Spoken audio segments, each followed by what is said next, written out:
여러분, 대중목욕탕 좀 자주 가시나요? 어떠실까요? 목욕탕에 오랜만에 가면 혼자서 때를 미는 것 그거 자체도 나름 큰 일인데요. 제가 한 10년 전쯤, 15년이 됐군요 벌써. 시간이 어떻게 가는지도 모르겠는데 그때 한창 제가 찬양팀을 열심히 하던 때였어요.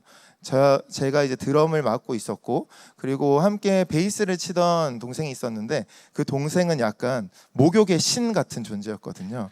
네, 왜 그랬냐면 항상 이 사우나를 너무 좋아하는 거예요. 그래서 항상 사우나를 가고 그리고 사우나 가면 모든 피로가 다 씻깁니다, 형님. 이렇게 하면서 형님께서 같이 간다고 하시면 제가 가본 곳 중에 가장 좋은 사우나로 인도해 드리겠습니다 하면서 사우나를 전도하는 거예요. 그러면서 항상 했던 한 가지의 어떤 이야기가 있습니다. 오시면 때밀이는 제가 돈을 내드릴게요. 한번 하고 나면 완전히 새 사람이 되는 것 같아요 라고 그렇게 이야기했었는데요. 사실 한 번도 그 혜택을 누려보지는 못했습니다. 그런데 우리가 이렇듯 많은 분들이 때밀이, 소위 때밀이라고 말하는 이 분들의 도움을 받곤 하잖아요. 이제는 그런데 그분들을 부르는 명칭 자체가 좀 달라졌죠. 요즘에는 때밀이라고 하지 않고 세신사 혹은 공식적으로는 뭐라고 하시는지 아시나요? 5글자입니다. 네, 목욕관리사라고 부른다고 해요. 목욕관리사를 양성하는 별도의 기관이 존재할 정도로 어느 정도 이제 보편화된 그런 이름이 되었다라고 하는데요. 확실히 그렇죠. 때밀이, 세신사, 그리고 목욕관리사, 우리가 부르는 이름에 따라서 조금 느껴지는 이미지가 달라진다라는 것들을 생각할 수가 있는 거죠. 목욕관리사라는 것에서는 꼭 전문성과 책임성이 그 가운데 있다라는 것들을 좀 느낄 수 있는데요. 이름을 바꾸고 양성하는 그런 교육원을 만들면서 그 역할 또한 확장되고 전문화된 것이죠. 한 사람이든요, 한 공동체이든 무리든 간에 새로운 이름을 가진다는 것은 매우 신선하고 그리고 뜻깊은 일입니다. 조금 과장해서 말하면 다시 태어나는 것 같은 그런 효과가 있다는 것이죠. 저희 아들이 목요일에 태어났습니다. 네, 그래서 네, 감사합니다. 여러분의 기도 가운데 특세 한 가운데 태어나가지고 지금 이제 4일째 이 세상에 빛을 받고 있는데요. 이 아이의 이름을 어떻게 지을 것인가 라고 생각했을 때 아들이라고 말씀드렸잖아요. 첫째는 딸이거든요. 잘 아시는 것처럼 저는 처음부터 둘 다 딸이길 간절히 간구했습니다. 하지만 하나님께서 들어주시지 않았고요. 그래서 둘째가 아들이다 라고 했을 때 딸에 대한 이름은 굉장히 많이 지어놨었어요. 그런데 아들에 대한 이름은 생각조차 안 하고 있었던 것이죠. 그래서 결국 이 딸과 아들을 갖기 이전에 그냥 무엇인가 언젠가 나의 또 자녀가 생기면 이런 이름을 지으면 좋겠다라고 생각했던 이로운이라는 이름을 지어줬습니다. 그러면서 생각하는 게 그저 이롭게 그리고 이로운 사람이 된다라는 것에서 좀 그치지 말고 좀 더 자신의 이름답게 살기 위해서 무엇인가 뜻을 주면 좋겠다라고 생각했는데요. 그러면서 이슬 로자 그리고 혼후하다라는 그런 의미의 운자를 좀 쓰기로 했습니다. 그래서 하나님께서 우리에게 매일매일의 이슬처럼 그 은혜를 주셨을 때 그 은혜들을 함께 나누면서 혼후하다라는 것이 사람을 사랑하고 정이 깊어서 품어낸다라는 뜻이 있더라고요. 그렇게 그 사랑을 베풀면서 세상을 품어내는 그런 사람이 됐으면 좋겠다라고 이름을 지어줬죠. 그렇게 우리가 어떠한 이름을 갖게 되면 그것에 대해서 우리는 또 다른 생각을 갖게 되어지고 또한 삶조차도 영향을 받게 된다라는 것입니다. 오늘 본문에서도 이렇게 새로운 이름이 하나 등장하는데요. 무엇입니까? 네, 맞습니다. 다 들립니다. 저는 그리스도인이라는 그런 이름이죠. 그래서 이 최초로 그리스도인이라고 불린 그 자리가 오늘의 본문인데요. 그러고 보면 오늘 본문 사도행전 11장은요 초대교회가 다시 태어나는 결정적인 변곡점이 된다라는 것이죠. 여러분, 오늘이 무슨 주일입니까? 종교개혁 주일이기도 해요. 그렇다고 했을 때 우리가 어떻게 하면 정말로 이 교회가 교회답게 다시 한번 살아날 것이고 그 교회의 핵심이 되어지는 저와 여러분 성도로서 다시 한번 그 거룩함을 그리고 그 능력을 회복할 수 있을까 같이 한번 생각해 볼 수 있다라는 것이죠. 유대인에게만 원래는 복음을 전했었어요. 그런데 그러한 금기가 깨어지고요. 이제는 이방인들도 주님께로 돌아온다라는 점에서도 그러하고 교회가 최초의 다른 이름을 가지게 됐다라는 점에서도 초대교회가 새롭게 태어나는 변곡점이 되는 그 지점이 오늘의 본문이다라는 것이죠. 바나바가 고향에 내려가 있던 사울을 데려오죠. 어디로 데려옵니까? 오늘에 나오는 안디옥으로 데리고 와서 전심전력 사역한 지 딱 1년이 지났을 무렵부터 누가 먼저랄 것도 없이 사람들은 안디옥의 성도들을 조금은 이상한 이름으로 부르기 시작합니다. 그것이 바로 그리스도인이라는 이름인데요. 우리말 사전에서 찾아보면 기독교를 믿는 사람이다라고 정의되어 있습니다. 생각해 보시면 크리스천이라는 이름을 갖고 있는 사람들이 좀 있죠. 물론 한국인 중엔 잘 없을 수 있지만 뭐 크리스천 베일이나 혹은 디올의 이름도 크리스천이지 않습니까? 크리스티앙 디올 같이 이렇게 크리스천이라는 이름을 갖고 있는 사람들이 있죠. 그런데 우리가 생각해 보면 이 헬라어로 원래 그 발음으로 이야기하면 크리스티아노스라는 발음으로 나아갑니다. 크리스티아노스. 여러분 한번 발음해 보시겠습니까? 크리스티아노스. 크리스티아노스. 네, 우리 준혁 강도사님 목소리 너무 좋고요. 네, 크리스티아노스라고 했을 때 이 단어가 성경에서 얼마나 드러날까요? 그리스도인이라는 단어 몇 번이나 보셨어요? 많이 접해보셨나요? 우리가 서로를 그리스도인이다라고 얘기는 많이 하지만 사실은 그리스도인이다라는 말을 성경에서 그 단어를 접한 적은 잘 없다라는 것이죠. 신약 성경 전체에서 이 크리스티아노스라는 말 몇 번 등장할까요, 여러분?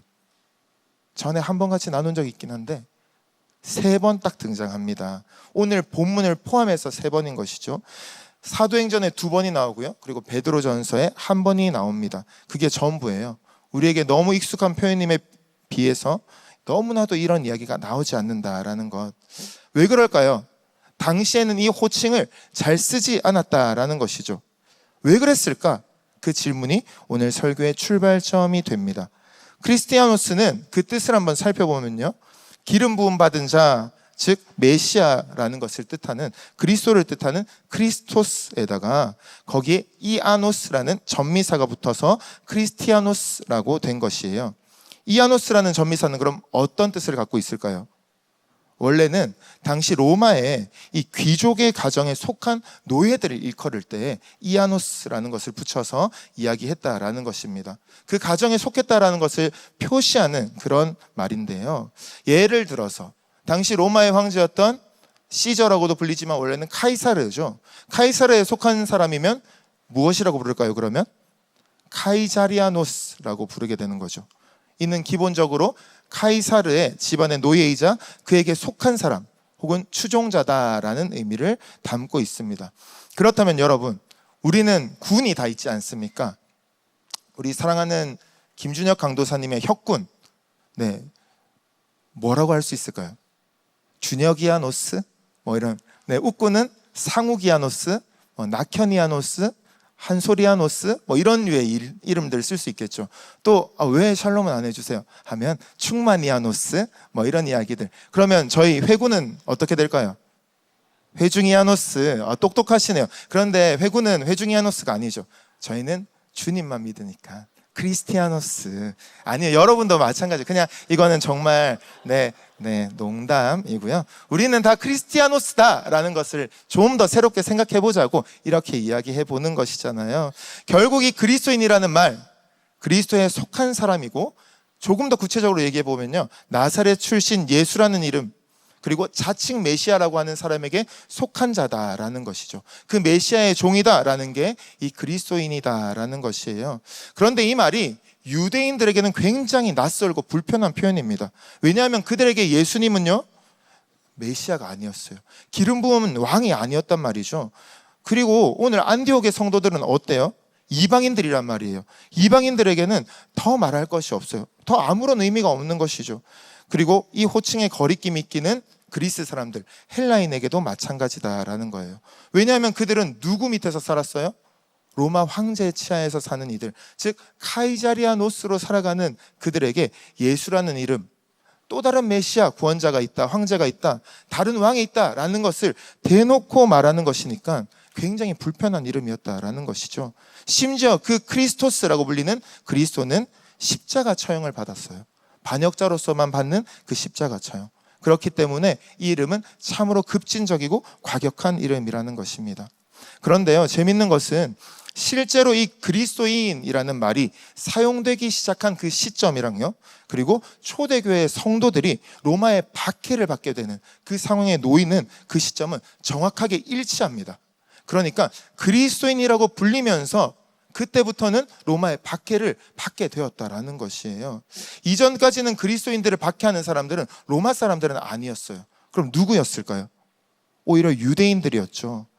로마에게는요, 그저 유대교의 한 분파 정도로만 생각하고 있었기 때문에 기독교에 대해서는 유대교가 알아서 하세요 라는 식의 방관적 자세를 견지했습니다. 하지만 이 그리스도인이라는 이름을 갖게 된 안디옥 교회 시점부터는, 오늘의 본문 시점부터는 상황이 완전 뒤집어진다는 것이죠. 먼저는 그들은 오직 예수 그리스도 한 분만을요, 자신들의 하나님이라 인정했고요. 그래서 로마의 황제를 신으로 숭배하는 것을 거부했을까요? 그냥 묵인했을까요? 맞습니다. 거부했다라는 것이에요. 게다가 주인과 노예의 구분, 너무나도 엄연하던 시기였잖아요. 그때 그들은 그런 신분의 벽을 허물어 버렸어요. 그리고 다 같이 한 자리에 모여서 무엇을 했냐? 그리스도의 몸이네 피네 라고 하면서 그들은 함께 먹고 마셨던 것이죠. 그러니까 당시 사회의 신분 질서뿐만 아니라요, 문화에도 심각한 위협이 되는 그런 단체로 받아들여지게 됐던 것이죠.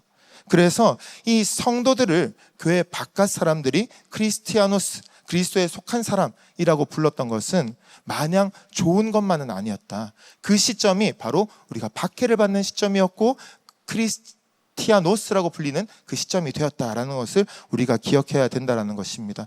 이때 초대교회 성도들이 고난을 당하는 중에 불린 그 그리스도인이라는 호칭을 조금 더 살펴보려고 합니다. 고난이라는 것과 함께 살펴볼 수밖에 없는데요, 두 번째로 그리스도인이라는 말이 나오는 본문이 바로 사도행전 26장입니다. 26장 28절 말씀 한번 같이 읽겠습니다. 시작. 내가 적은 말로 나를 권하여 그리스도인이 되게 하려 하는도다. 아멘. 여기에 보시면요, 아그리빠 왕이 바울에게 하는 말이에요. 현실의 실제 왕이 이렇게 말하는 것이 조금은 아이러니합니다만, 아그리빠 왕이 바울을 신문할 때에는 오늘 본문의 안디옥 사건으로부터 얼마나 지난 시간일까요? 약 15년이 지난 후의 일입니다. 이것을 생각해 보면요, 그리스도인이다라는 이 호칭은 비교적 굉장히 짧은 시간 안에 유대인과 헬라인에게 널리 퍼져서 알려져 있는 그런 상황이었다라는 것이죠. 그래서 우리가 이 그리스도인이다라는 말을 다시 한번 생각할 때요, 교회 밖에서는 그렇게 많이 잘 불려졌는데 교회 안에서는 몇 번이나 불렸을까요? 라고 한다면 몇 번인 것 같으세요? 총 3번 불렸고 교회 안에서는 몇 번 불렸을까요? 그렇죠. 방금까지 2번의 이야기를 했으니까 한 번, 교회 내에서는 한 번만 불리게 되었는데 그 말을 교회 내에서는 잘 사용하지 않았다라는 것이죠. 이 교회 내에서 사용된 것은 조금 있다가 살펴볼 베드로전서밖에 없습니다. 그리스도인이라는 표현 대신에 어떤 표현을 썼을까요? 다른 말들, 우리가 많이 쓰는 말들이에요. 성도, 신도, 자녀, 형제, 자매, 이러한 표현들을 주로 사용했다라는 것입니다. 당시 사람들이 그러면 이 성도들을 그리스도인이다라고 부를 때 어떠한 뉘앙스를 갖고 있었을까요? 이중적인 좀 의미를 내포하고 있었는데요. 첫째는요, 좀 이상하고 기이한 사람들로 폄하하는 그런 의도가 있었고요. 두 번째는 정말로 왕에게 속한 사람들답게 당당하고 그러면서도 고귀한 성품을 잃지 않는 존경의 의도도 있었다라는 거예요. 그런데 그 어떠한 이미지보다 가장 먼저 떠올리는 이미지가 하나 있습니다. 그것이 그리스도인이라는 말이 교회 내에서 사용된 베드로전서 4장, 유일한 본문인 베드로전서 4장을 통해서 우리가 확인해 볼 수 있는데요, 4장 16절 말씀 한번 같이 읽겠습니다. 시작. 만일 그리스도인으로 고난을 받으면 부끄러워하지 말고 도리어 그 이름으로 하나님께 영광을 돌리라. 아멘. 베드로 사도가 이 글을 왜 썼었나요? 박해를 피해서 흩어져서 살아가고 있는 나그네들에게 쓴 편지인 이 베드로전서, 이곳에만 그리스도인이라는 말을 교회 내에서 직접 사용하고 있다는 것입니다. 그것을 생각해 보면요, 그리스도인이란 단어는 단적으로 고난과 연결되어 있다, 연관되어 있다라는 것을 본문을 통해서 알 수 있다라는 것이죠. 그래서 방금 보셨던 그리스도인으로 고난을 받으면 이라는 말은 그리스도인이라고 불리면서 고난을 받으면 이라는 뜻이라고 우리가 볼 수 있는데요. 그렇다면 초대교회 성도들이 어떤 삶을 살았는지, 그리스도인이라고 불리면서 어떤 삶을 살았는지를 우리가 짐작할 수 있다라는 것이죠.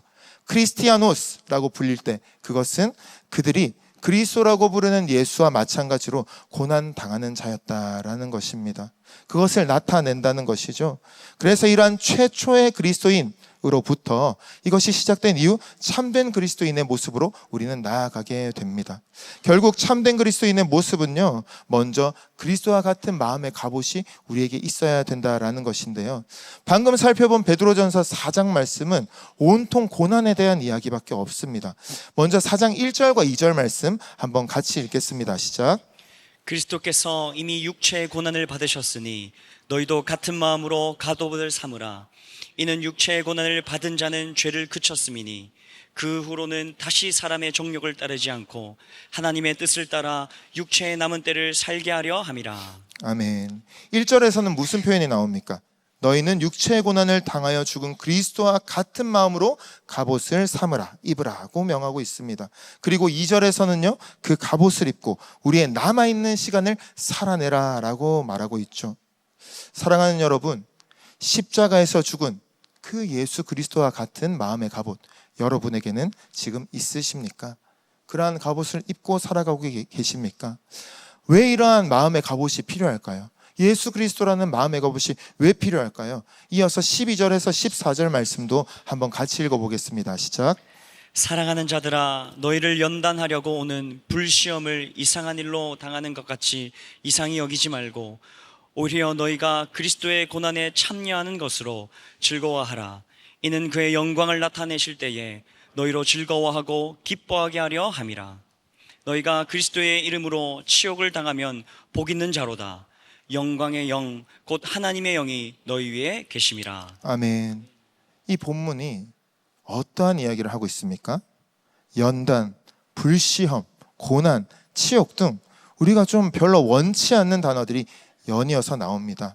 그런데 그리스도인이, 그리고 그리스도인이라고 불리는 사람들은 이것을 당하는 것이 당연하다라고 이야기하고 있죠. 오히려 베드로 사도는 어떻게 말합니까? 그런 것들이 찾아올 때 이상하다. 하나님 잘 믿는데, 오히려 예수님 전하려고 애쓰는데 왜 이렇게 힘드나? 라고 이상하게 여기지 말라라고 단언하고 있죠. 그리스도인이라면 당연히 받는 것인데, 그게 오히려 자랑스러운 것인데 그걸 이상하게 생각하면 안 된다라고 말합니다. 여러분에게는 그리스도인으로서의 고난이 있습니까? 이어서 베드로는 15절에서 이렇게 이야기합니다. 15절도 한번 같이 읽습니다. 시작. 너희 중에 누구든지 살인이나 도둑질이나 악행이나 남의 일을 간섭하는 자로 고난을 받지 말려니와. 세상보다 못한 모습으로 당하는 고난 말고, 내가 잘못하고 실수해서 당하는 그런 고난이 아니라 정말 그리스도에 속한 사람으로서 당하는 고난이 우리에게 있는가라는 질문인 것이죠. 그저 힘든 것 자체가 우리에게 고난이 아니라 정말로 예수님을 믿기 때문에 당하는 고난, 그것이 우리에게 있냐라고 묻는 것입니다. 우리에게는 세상이 다 당하는 고난이나 아니면 내 실수로 당하는 고난은 있는데 때로 그리스도인으로서 당하는 고난은 없는 것 같다. 그럴 때 있지 않으십니까? 이유는 무엇일까요? 저는 이 말씀을 좀 준비하면서 한 가지 좀 의문에 빠졌었는데요. 어째서 유대인들은 메시아를, 그리스도를 똑같이 그렇게 갈망하고 있었던, 기다리고 있었던 그런 유대인들은 그리스도라는 말을 오히려 입에 더 많이 붙이고 살았을 텐데 그러한 그리스도인이라고 불리지 않았을까라는 물음인 것이죠. 왜 그리스도인이라는 명칭이 유대인이 아니라 초대교회 성도들에게 먼저 그리고 고정적으로 사용되었을까라는 이런 의문이었습니다. 다시 사도행전 본문 11장으로 한번 돌아가 볼까요? 25절과 26절의 말씀을 같이 읽습니다. 시작. 바나바가 사울을 찾으러 다소에 가서 만남에 안디옥에 데리고 와서 둘이 교회에 1년간 모여 있어 큰 무리를 가르쳤고 제자들이 안디옥에서 비로소 그리스도인이라 일컬음을 받게 되었더라. 아멘. 사도행전을 기록한 누가는요, 안디옥의 성도들이 그리스도인이다라고 불리는 과정에서 한 가지 수식어를 붙입니다. 무엇입니까? 바로 비로소라는 부사입니다. 마침내 비로소 성도들이 그리스도인이라고 칭함을 받게 되었다라고 이야기하는데요. 누가가 이 이름을 어떻게 받아들이고 있었는지를 알 수 있는 대목인 것이죠. 결국 그리스도인이다라는 말은 그냥 우리에게 불려지는 그런 당연한 어떤 단어가 아니라 우리에게 이 성도들이 가질 수 있는, 받을 수 있는 가장 최후의 그리고 가장 영광스러운 그러한 이름이다라는 것을 암시하고 있다라는 것이죠. 그래서 비로소 그리스도인이라 불리게 되었다라는 것은 이러한 지향성, 우리의 나아갈 바를 알려주는 그러한 의미가 담겨 있는 것이 바로 그리스도인이다라는 것입니다. 이 비로소가 어디서부터 출발하고 있는가라는 것을 한번 살펴보려면요, 20절과 21절을 통해서 알 수 있는데요, 한번 20절과 21절도 같이 읽습니다. 시작. 그 중에 구브로와 구레네 몇 사람이 안디옥에 이르러 헬라인에게도 말하여 주 예수를 전파하니 주의 손이 그들과 함께 하심에 수많은 사람들이 믿고 주께 돌아오더라. 아멘. 여기서 무엇이라 말합니까? 헬라인에게도 말하여서 주 예수를 전파했다라는 말은 결국 그리스도인이라는 말이 시작되는 지점이라는 것이죠. 동시에 기독교가 유대교와 영영 이별하는 자리가 되는 것입니다. 왜 그럴까요? 유대교는 어떤 종교입니까? 이것을 폄하하고 비판하자는 것이 아니라 기독교와 유대교의 가장 큰 차이는 무엇입니까? 유대교는 민족적인 종교죠. 내 민족을 위한 종교, 나를 위한 종교에서 벗어나면서 기독교는 유대교와 완전히 구별하게 되었다라는 것이죠. 그러면서 비로소 그리스도인이라는 완전히 다른 이름을 가지게 되었다라는 거예요. 즉, 우리 민족들만 구원받게 해서 천국 가게 할 거다라는 그런 애달른 마음이 아니라 이방인에게도, 우리와 다른 민족에게도 나와 크게 상관이 없는, 혹은 심지어 원수까지도 우리는 천국에 가길 소망하는 마음으로 예수님의 사랑과 생명을 전하는 그러한 모습이 바로 그리스도인의 모습이다라는 것이고요. 그래서 이렇게 자신을 넘어서고 자신의 민족을 깨어뜨리면서 넘어선 이 자리에서부터 바로 비로소 그리스도인이다 라고 일컬음을 받게 됐다라는 것이죠. 오늘날도 마찬가지입니다, 여러분. 예수님을 전파하지 않는 한, 그리고 나와 우리라는 경계를 넘어서 복음을 전하고 또 그렇게 살아내지 않는 한 그리스도인의 정체성과 우리는 무관하다라는 것입니다. 사랑하는 여러분, 예수를 전하지 않고 그냥 믿어서 큰 고난 당할 일이 있나요, 없나요? 특별히 없습니다. 조용히 나 혼자 예수 믿는데 무슨 어려움이 있겠습니까? 사실 그렇잖아요. 우리가 특별히 드러내지 않고 전하지 않는다면 우리가 예수님을 믿는지도 잘 모르고 믿는다는 것을 알지라도 별로 나한테 영향을 주지 않기 때문에 크게 문제가 되지 않는다라고 해서 우리의 삶은 쉽게 영위할 수 있다라는 것이죠. 하지만 우리가 어떻습니까? 예수님을 전파하려고 할 때, 복음을 전하려고 할 때 또 때로는 그렇게 이 말씀에, 복음에 합당한 삶을 살려고 관습과 그리고 여러 가지 타협의 끈들을 끊어내려는 그 자리, 그렇게 살려고 할 때 모든 문제가 시작된다는 것이죠. 오히려 예수님의 마음을 품고 예수님처럼 살아가려고 하는 우리에게 더 큰 고난이 일어나게 된다라는 것입니다. 참 이것이 아이러니한 일인데요, 하나님의 나라와 그 뜻을 구하면 하나님께서 모든 필요한 거 다 주시겠다고 하셔놓고, 그런데 정작 우리의 삶에서는 그 정반대의 삶을 마주하게 되는 것이 십상이라는 것이죠.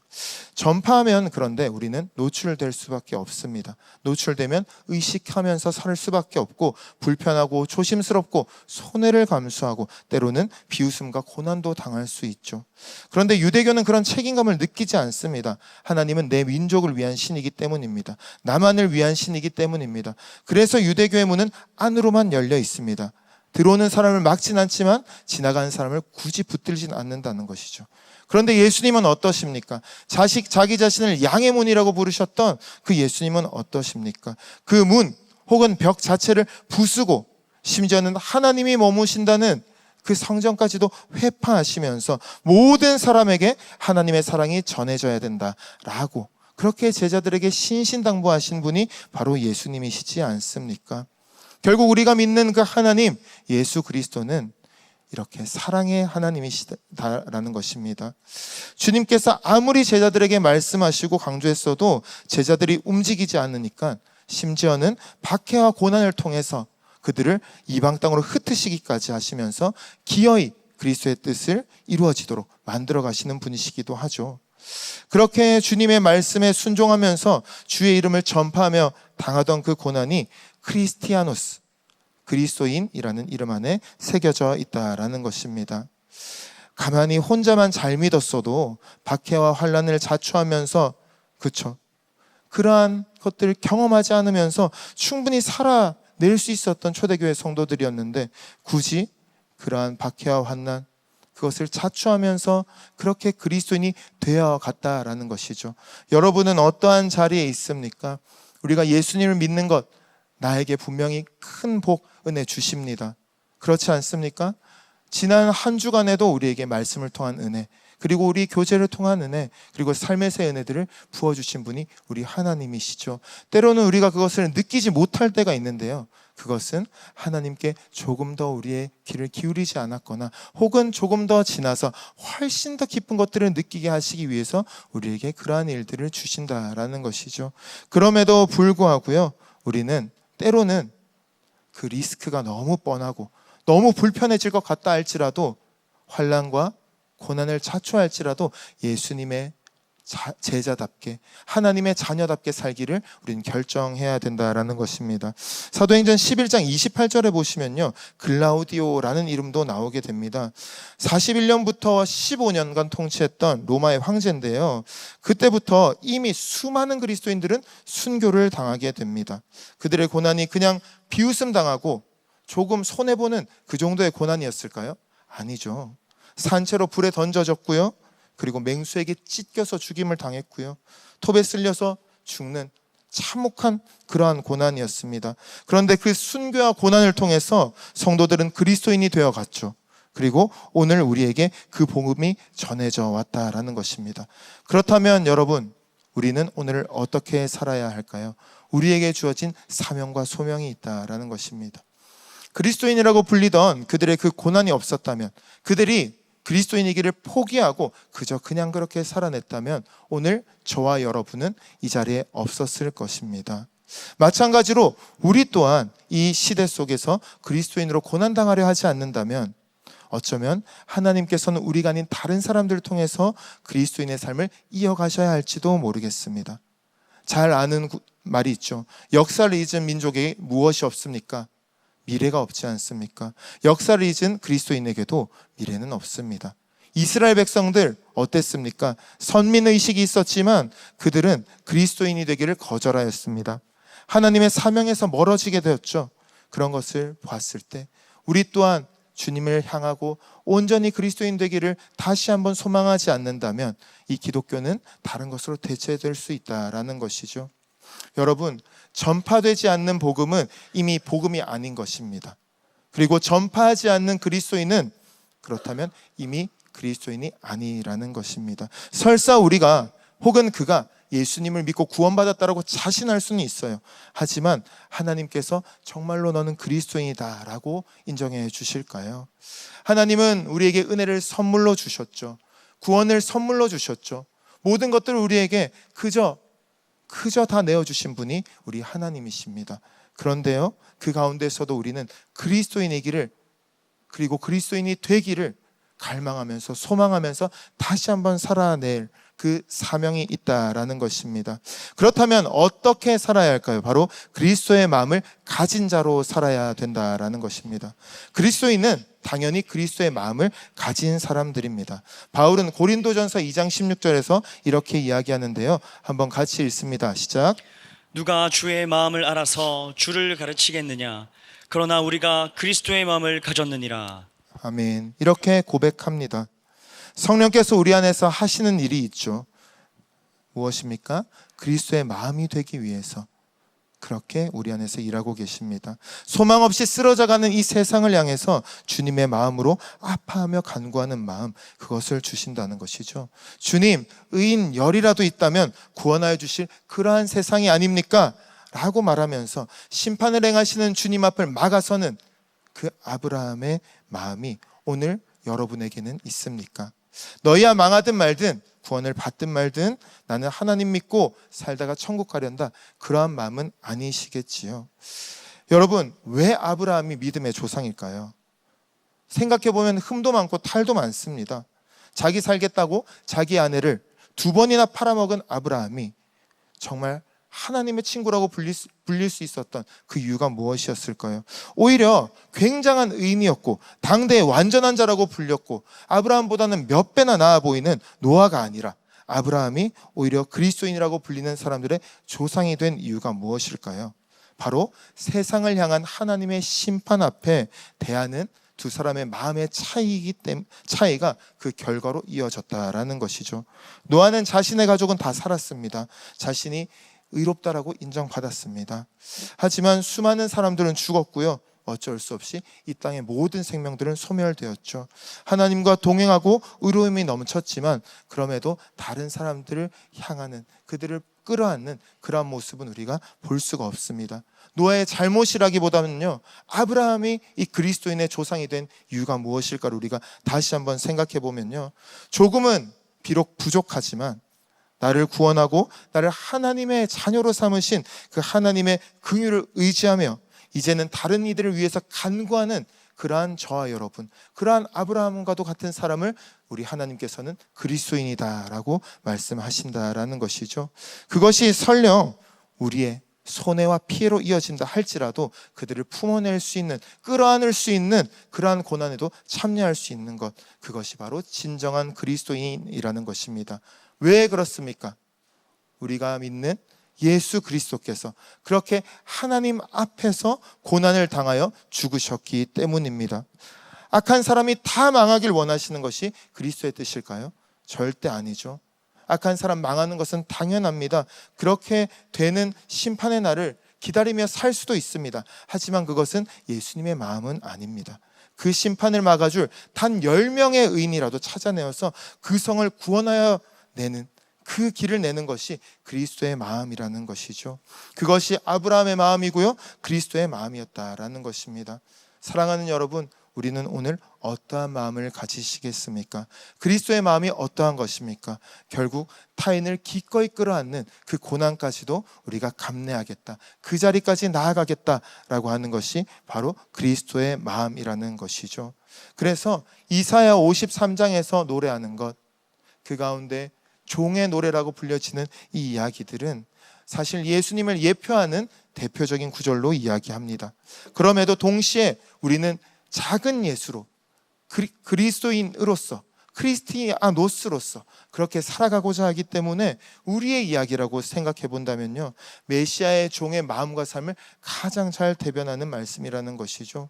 즉 메시아의 종들이 당하는 그 고난은 이 시대의 죄와 허물을 대신 짊어지는 고난이고 그들의 위로와 평화와 치유를 위한 고난이라는 것, 그것이 초대교회부터 그리고 오늘 우리의 삶까지 이어져 내려오는 성경의 일관된 메시지라는 것입니다. 결국 그리스도인의 고난을 통해서, 그리고 그리스도의 고난을 통해서 이 땅을 구원하신 그 하나님께서 여전히 그리스도인을 통하여서 이 땅을 구원하길 원하신다라는 것이죠. 사랑하는 여러분, 혹시 여러분의 삶의 자리에서 그리스도인이라고 불리면서 당하는 고난이 있으십니까? 예수님 전하면서 살다가, 예수님 말씀대로 살다가 다른 사람의 죄의 심판을 대신하여 당하는 어려움을 겪고 계신 분이 계십니까? 그런 고난 가운데 아마 다들 계실 것입니다. 하지만 그것을 분별하지 못하는 상황도 있을 수 있다는 것이죠.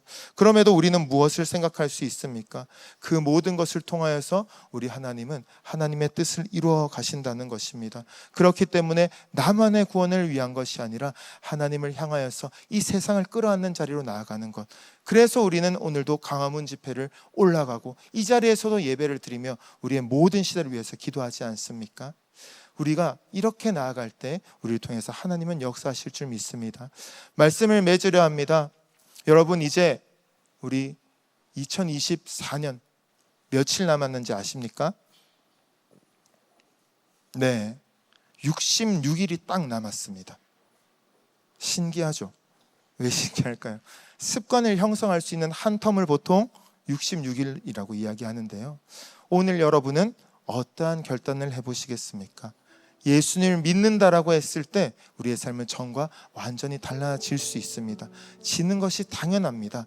그런데 세상을 살아갈 때에 때로는 더 큰 고난 앞에서, 때로는 더 막막하고 답답함 앞에서 왜 나만 이런 고난 당하면서 살아야 합니까? 예수님 믿으려고 애쓰는데 왜 더 제 삶이 힘들어야 합니까? 라고 고백하게 될 때도 있겠죠. 하지만 그 모든 것을 통하여서 하나님은 우리의 삶을 기뻐 받으시고 우리를 영광스러운 존재로 그렇게 만들어 가실 줄 믿습니다. 사랑하는 여러분, 한 가지라도, 한 틈이라도 한번 만들어 봅시다. 예수님, 진정한 그리스도인으로 살고 싶습니다. 주님께서 저의 주인이 되어 주십시오. 이제껏 그렇게 살아왔지만 다시 한번 마음을 먹으면서 종교개혁이라는 것이 그저 교회가 개혁되는 데서 그치는 것이 아니라 하나의 그냥 역사적 사건으로 기록된 것이 아니라 나의 삶이 변화되어지는 그 자리가 오늘이 되기를 원합니다. 분명히 오늘 이 말씀을 주시는 이유가 있지 않습니까? 하나님, 다시 한번 그리스도인이 되게 하시고, 그래서 진정으로 예수님이 내 삶의 주인이 되어 주셔서 크리스티아노스로서 그렇게 예수님께 속한 자로 이 세상을 변화시키며 이 세상을 끌어안으며 그 가운데 생명을 소성시키는 주님의 귀한 복의 통로가 되게 하여 주시옵소서. 그렇게 기도하며 나아가는 저와 여러분 되시길 주님의 이름으로 축원드립니다.